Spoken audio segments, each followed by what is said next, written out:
Latar belakang pemberontakan G30 SPKI adalah keinginan PKI untuk merubah ideologi bangsa dan bentuk negara Indonesia. PKI melalui kekuatan politiknya merasa khawatir dengan kesehatan Presiden Soekarno yang memburuk dan menganggap usia Soekarno tidak akan lama lagi. Kesimpulan tersebut didapatkan usai pingsannya Soekarno pada saat pidato bulan Agustus 1965. Hal ini menyebabkan persaingan tajam antara PKI dan TNI yang berseberangan politik.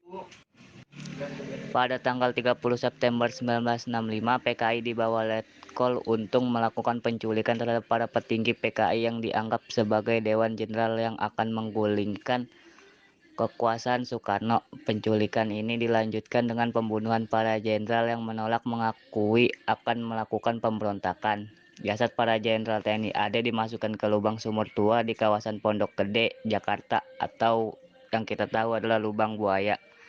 Pemberontakan G30 SPKI menyebar ke berbagai wilayah lain seperti Jawa dan Yogyakarta. Pada tanggal 1 Oktober 1965, Cakrabirawa di bawah pimpinan Maijen Soeharto dikerahkan guna menguasai RRI Telekomunikasi guna menyebarkan kabar Presiden Soekarno dan A.H. Nasution dalam keadaan selamat.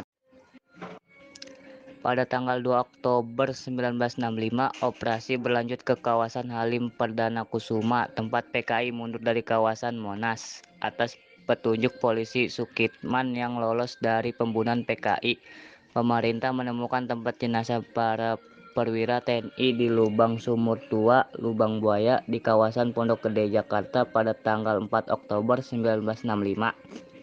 Dilakukan pengangkatan jenazah para petinggi TNI dan keesokan harinya dimakamkan di Taman Makam Pahlawan Kalibata, Jakarta. 7 jenderal korban peristiwa G30 SPKI. Pasca peristiwa ini dilakukan penangkapan kepada pihak-pihak yang dianggap terlibat dan bertanggung jawab atas tragedi tersebut. Selanjutnya atas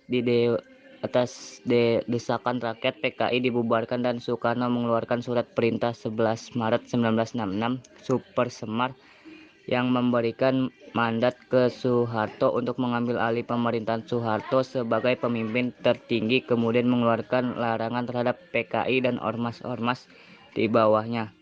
Hingga kini tanggal 30 September diperingati sebagai peringatan pemberontakan G30 SPKI.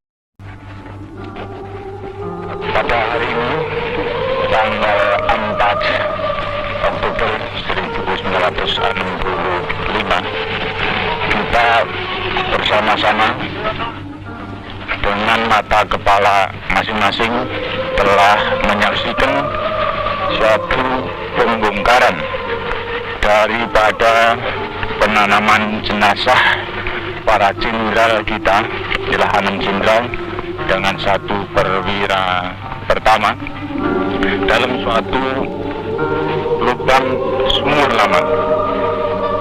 Sebagaimana saudara-saudara telah maklum bahwa jenderal-jenderal kita dan perwira pertama kita ini telah menjadi korban daripada tindakan-tindakan yang biadab dari petualang Proklamasi kami, bangsa Indonesia, dengan ini menyatakan kemerdekaan Indonesia.